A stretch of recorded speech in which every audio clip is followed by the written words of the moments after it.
जय सिया राम। आज हम बात करने वाले हैं अगली नेक्स्ट पंक्तियों के बारे में, जो हमारी हनुमान चालीसा चल रही है उसके अंदर ही। तो आपने जो हमारे पिछले पार्ट्स हैं वो आपने ज़रूर देखे होंगे। अगर नहीं देखे हैं तो मैं ऊपर लिंक देता हूँ, आप ज़रूर देखो उसको जाके। तो जो आज की हमारी पंक्तियाँ हैं वो हैं, अष्ट सिद्धि नवनिधि के दाता असवर दीन जानकी माता। यहाँ पे क्या कहा जा रहा है कि जानकी माता यानी कि सीता माता जी ने हनुमान जी को वर दिया है। किस चीज़ का? अष्ट सिद्धि नवनिधि अष्ट सिद्धि नवनिधि के दाता, यानी कि अष्ट सिद्धि और नवनिधि, ये इसके मतलब एक सिद्धियां हैं और जो हनुमान जी किसी को भी दे सकते हैं। इतनी पावर सीता माता ने उनको वरदान के थ्रू दे दी है, और ये पावर किसी और के पास नहीं है, सिर्फ हनुमान जी के पास है। तो आज हम बात करेंगे उन सिद्धियों और उन निधियों के बारे में। ठीक है जी।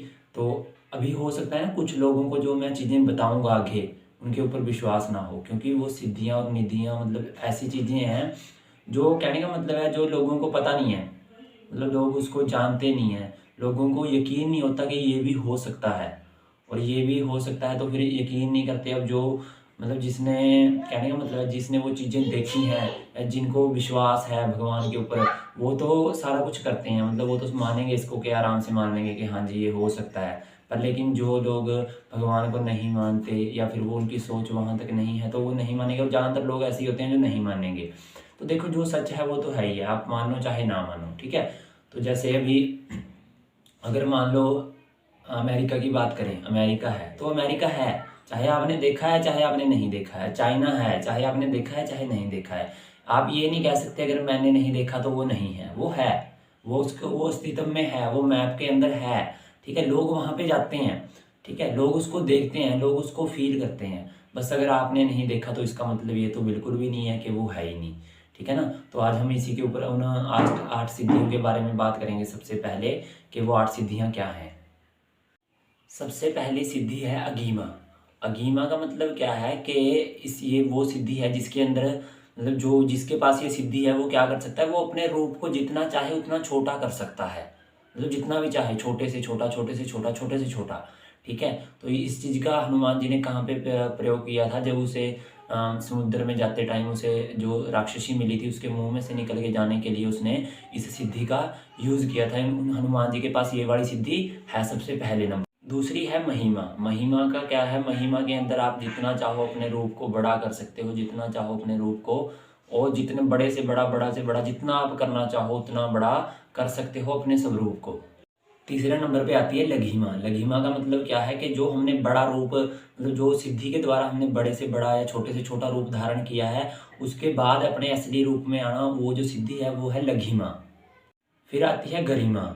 गरिमा का जो है उसका मतलब क्या है? गरिमा के अंदर जो सिद्धि है उसके अंदर क्या है कि जो आपके शरीर का कोई एक भाग है, चाहे वो कोई भी भाग है, आप उसको जितना चाहो उतना भारी कर सकते हो कि सामने से कोई उठा ही ना पाए।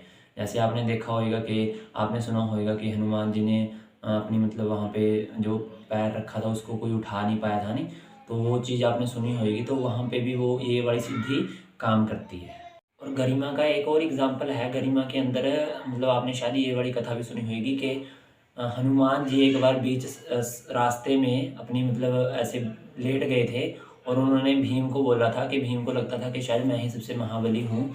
तो उन्होंने क्या बोला कि मेरी पूँछ उठा के दिखा दे। तो वो उनकी पूँछ नहीं हटा हटा पाए, क्योंकि उन्होंने अपने इस सिद्धि जो जो उनकी सिद्धि है इसका उन्होंने उपयोग वहाँ पे किया था। नेक्स्ट है प्राप्ति। प्राप्ति का मतलब क्या है कि दुनिया के अंदर जितनी भी चीज़ें हैं उनमें से अगर आपके पास ये सिद्धि है तो आप उनमें से किसी भी चीज़ को अपने सामने हाजिर कर सकते हो।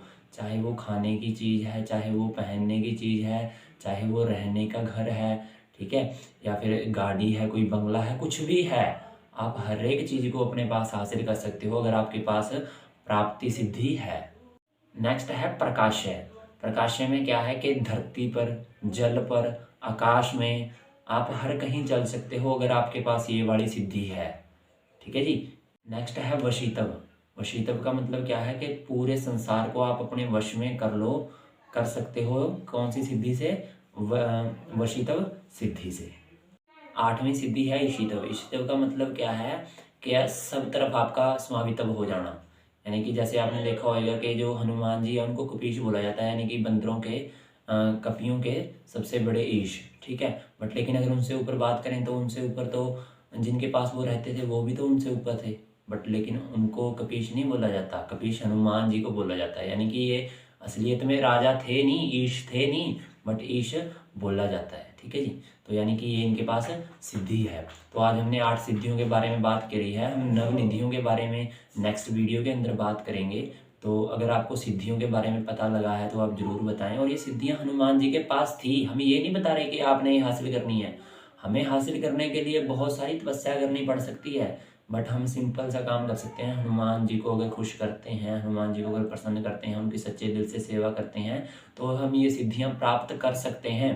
पर हमने इनका यूज़ किसी गलत चीज़ों के लिए बिल्कुल भी नहीं करना है, क्योंकि हो सकता है आपको ये सिद्धियां हनुमान जी दे भी दें, बट अगर आप इनका गलत यूज़ करोगे तो फिर आने वाले टाइम में आपको ही दिक्कत होने वाली है, ठीक है। क्योंकि कुछ लोग गलत तरीके से भी इन सिद्धियों को मतलब प्राप्त कर लेते हैं, बट उस प्राप्त करने का फ़ायदा कुछ नहीं है जब आपको आगे जाके उसका नुकसान होना है। तो आप हनुमान जी को सिद्धियों के लिए भी नहीं, मेरे हिसाब से आप जस्ट उनके चरणों का दास बन के रहने के लिए आप उनकी पूजा पाठ कर सकते हो।